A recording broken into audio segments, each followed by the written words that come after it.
Salut à tous, bienvenue dans ce nouvel épisode d'Histoire numérique, l'émission qui vous apprend tout sur l'histoire de l'informatique. Au début des années 60, l'informatique est un marché en plein essor. Les entreprises, les universités et les administrations ont de plus en plus recours aux ordinateurs. C'est dans ce contexte qu'IBM lance en 1964 sa série IBM System 360. Et cette série va lui permettre d'étendre encore un peu plus sa domination sur un marché où elle était déjà fortement implantée. Dans cette vidéo, j'aimerais qu'on revienne sur ce que j'appelle le premier fight de l'industrie informatique. Oui, parce qu'en dehors d'IBM, il y avait d'autres fabricants d'ordinateurs et chacun d'entre eux va mettre en place une stratégie pour essayer de s'imposer ou de gagner des parts de marché. Dès 1950, un certain nombre d'entreprises prennent conscience des changements qui sont en train de s'opérer. Elles entrevoient déjà tout le potentiel que représente l'ordinateur qui n'en est en fait qu'à ses premiers balbutiements. Et il y a trois typologies d'entreprises qui vont se lancer dans la construction d'ordinateurs commerciaux. On a tout d'abord les startups. Ce sont de petites entreprises, généralement fondées par des ingénieurs ayant de très bonnes compétences techniques mais très peu de moyens financiers. Dans cette typologie, on peut trouver des entreprises comme IMCC, fondée en 1946 par Eckert et Mauchly et qui a commercialisé son premier ordinateur en 1951. La deuxième typologie d'entreprise, ce sont les constructeurs mécanographiques. Ce que vous devez savoir, c'est qu'avant le passage à l'électronique, la mécanographie était l'une des disciplines reines. C'est un ensemble de techniques mécaniques ou électromécaniques permettant le traitement et la diffusion de l'information. Les mécanographes étaient déjà solidement implantés sur le marché. Ils fabriquent et commercialisent des machines de bureau pour les entreprises et les administrations depuis plusieurs années. Ils ont une fine connaissance du marché de la gestion, une grande base de clients et généralement des capitaux à investir.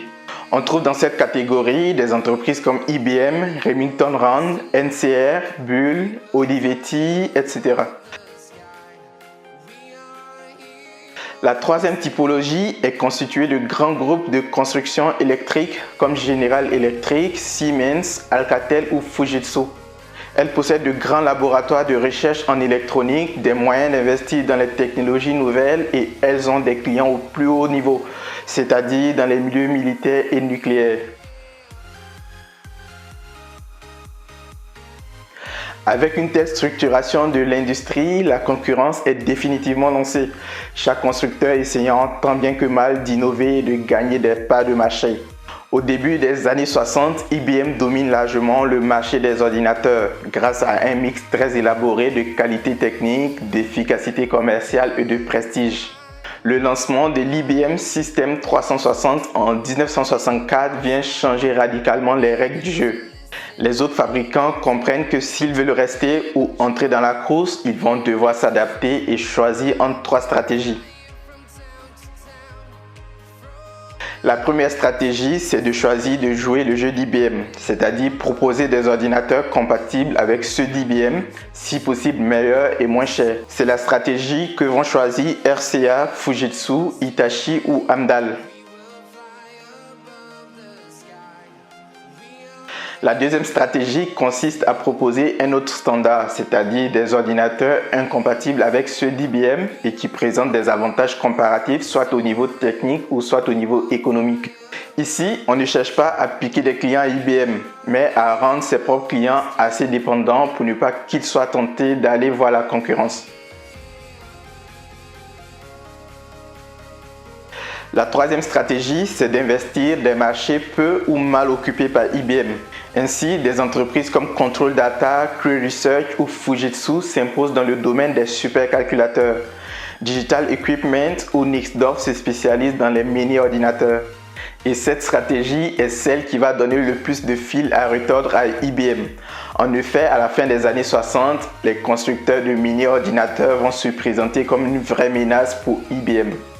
Voilà, c'est tout pour aujourd'hui. Je reviendrai bien sûr sur les mini-ordinateurs dans une prochaine vidéo. Si cette vidéo vous a plu, merci de lâcher un pouce bleu, de laisser un petit commentaire, je vous répondrai avec grand plaisir. Vous pouvez aussi la partager autour de vous pour aider à faire découvrir la chaîne. Et surtout, abonnez-vous à la chaîne pour m'encourager à réaliser de nouvelles vidéos. Et quant à moi, je vous dis à bientôt dans une nouvelle histoire numérique. Allez, salut!